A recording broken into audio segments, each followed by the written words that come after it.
So let us ask a consultant, Marjorie. Yes po.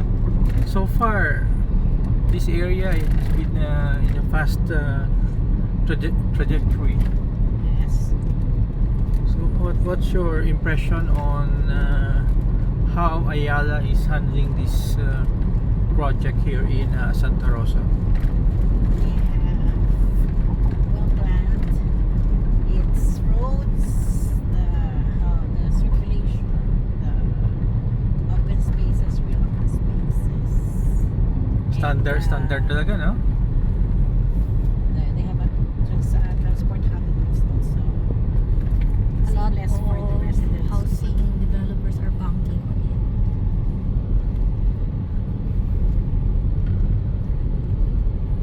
So this we are we are passing through a private road. What do you think will be the implications if the developer will close this road? It would also Huh? be contrary to their benefit if they keep it. Especially if they have commercial spaces and commercial and institutional spaces within. Ang advantage ng hindi nila ikuhan, they control the road pa rin, no? Security, no? They can naman Impose. they cannot close it but they can impose security policies, standards, practices just to ensure The problem they'll be asked to pay taxes here sa kalsada. ito rin yung access ng road mo. Mahal yung kuhan. It would pay off by the economic benefits that the road will provide. The commercial institutional establishments within the township.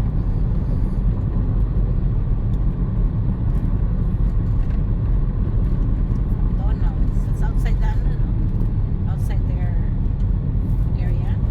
Loob to. Open township. Oh, grabe. Cannot really close it.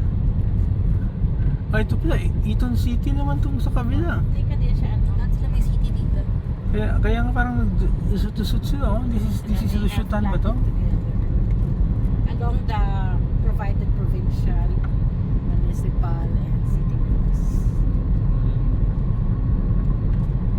They follow din naman yung South Lake.